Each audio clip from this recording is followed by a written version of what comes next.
Hey everybody, this is David Skreek. I don't know when I'm going to put out this video. I'm going to talk about cost of living in Canada.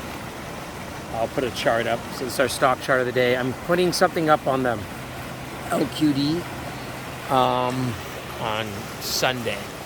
So this is my father's property. So because I am in Canada, I might as well talk about the housing bubble in Canada. There's been some really interesting articles. So basically this is in a town called Flamborough, which is just outside of Hamilton and the GTA, the Greater Toronto area. It's in kind of all these conservation areas and green areas. So my grandparents bought this house, I think, for like $10,000 or something. And I'll show you some of the property here. So it's a ravine. The house is really nothing to write home about. I think the house is like 250 years old or something. And yeah, but this is this property, especially now what's going on in Canada. You can see there's some cherry tree over there. This is called like a mulberry tree here. Everything is kind of just growing in this time of the summer. I think that's a peach tree. My brother is like awesome at this stuff. What he does, he like plants all these. Like when we were kids growing up, we used to play football in this little alley over here, this little part of the ravine. But now it's my brother planted all these trees. So my grandparents passed away. He bought out his siblings, and I think he bought it for a couple $100,000. And I bet you he could, because of the property, what's happened with Canadian real estate, and with places like Mississauga, Toronto. You can see the cherries right there. Mississauga, Toronto, Brampton, becoming such concrete jungles. This has really taken off. So. The property values, he probably gets something ridiculous. And also, too, I'm going to show you, this is a creek called Spencer Creek. Actually, the middle school I went to, this is like, some wood if you want to do a barbecue, etc. But anyhow, this is the creek here. And I'm going to take over to the other part in a second. So we used to play in this when we were kids. But anyhow, this is near a waterfall called Webster's Falls. And it's become a big tourist destination, again, because it's kind of a green space.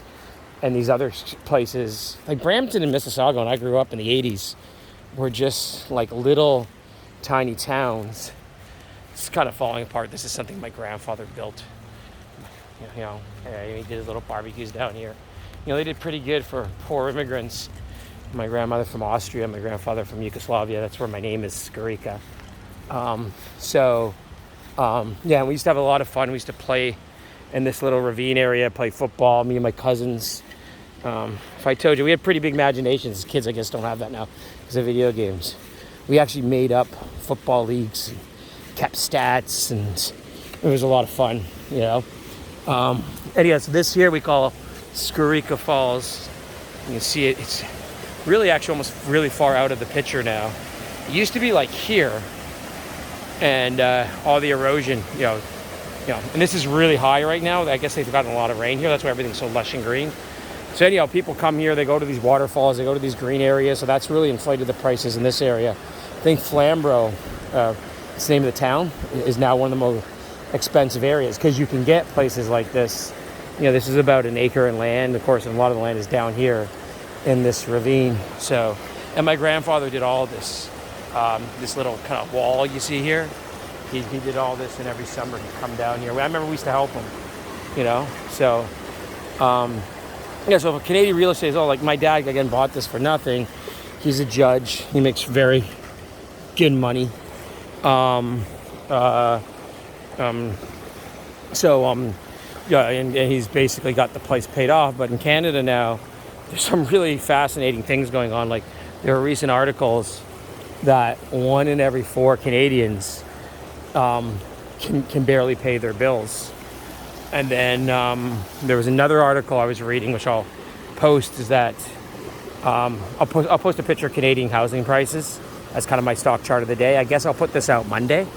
So there was another article that people now are, the banks, I guess because they don't want a 2008 financial crisis happening, and now people can't afford, especially if they're on adjustable rates. And a lot of people in Canada just use line of credits, right? And what they were doing is they were just paying interest off. And it was like, people had this mentality, housing prices always go up. So let's say you had $1 million. A bank would actually give you the $1 million loan, just say, hey, here's your 2% line of credit. pay your 20 grand a year interest. And now that 2% line of credit is whatever, 5 or 6%, and you're paying 50 or 60 grand. So the way they're getting around that, like obviously you're screwed on interest if you're just on a line of credit, but a lot of people obviously still have mortgages with principal and interest, as a lot of people are extending, that the mortgage out. Banks are actually giving people 60, 70, 80, 90-year mortgages so basically, let's say you had that $1 million in a mortgage, over, 20 years. So you're also paying 50 grand a year, say, in principal, right? Well, now they'll extend that to say, let's say they make it 100 years. Now you're paying 10 grand a year in principal, and that kind of makes up for the fact that your interest payment has gone up so far. So that's the kind of thing the banks are doing. And because housing prices haven't come down that much, they're maybe off 10 to 15% from their highs, and these are really inflated levels. Like, I think the average price in both Toronto and Vancouver is well over $1 million. And there's so much immigration going on here, and you see building everywhere in Southern Ontario. To me, it's like a Ponzi scheme. What's going on here is the whole thing is more immigrants to, occupy all this housing, to prop up the housing prices so people have equity in their homes. And also the immigrants work and pay into the system because, the baby boomers are retiring. Pay for people in Canada. It's called CPP, Canadian Pension Plan. That's the Canadian Social Security. So, I don't know what kind of, and like, it's really bad because, like, and I'll tell you why I think it's really bad is that my brother's a really good soccer player. He might even get to play in Europe.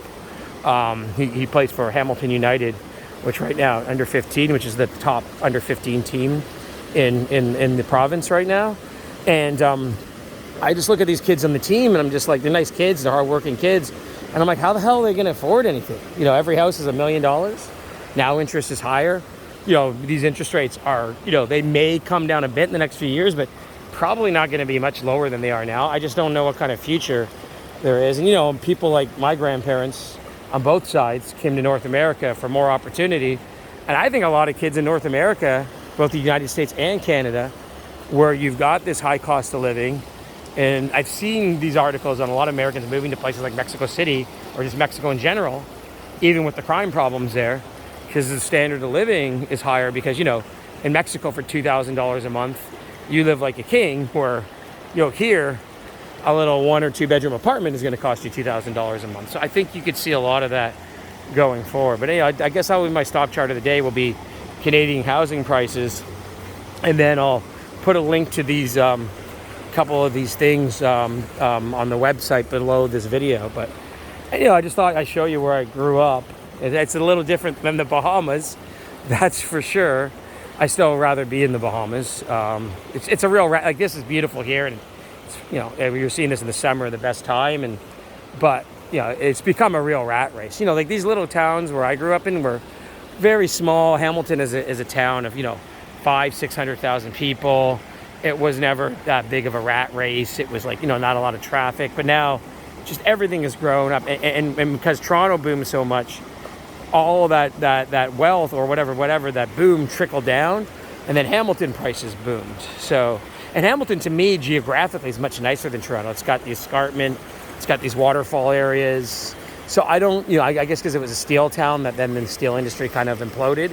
That's why it was so depressed. But geographically, Hamilton's much nicer, so I think it's actually a better place to live as well, especially if you're into doing some outdoorsy type things. So anyhow, I'll leave it at that. Just show you kind of where so this is my grandparents' place, and it's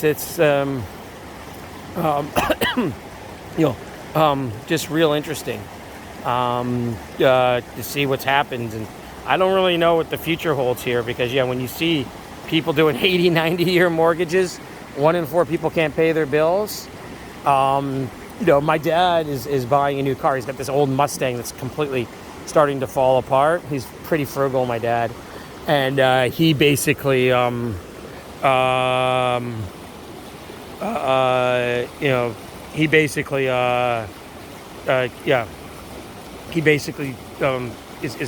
got put to the front of the line because he could afford to basically not borrow, to buy the car.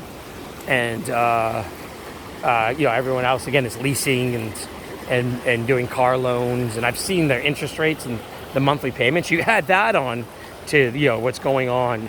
And this, and I don't know what you all think, but one thing I've noticed with cars is I own like 3 used cars in the Bahamas.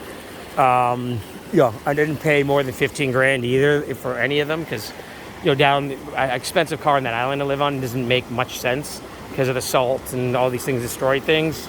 But like, one thing I noticed, growing up again in the 80s, you would see old beater cars.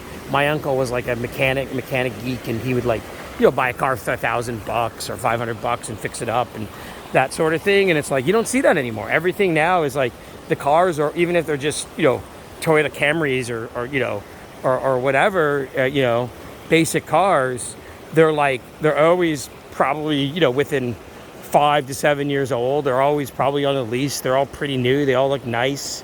You don't see those beaters anymore. So, I think that's almost an illusion of wealth. That, everyone looks like they're driving a half-decent car. But, again, it's just you're in more debt. So, okay, I'll leave that. I think this one, I was actually pretty happy with this. So, it's a beautiful day here. I'm sipping on a glass of rosé. On a Friday night. So everybody take care and have a great weekend.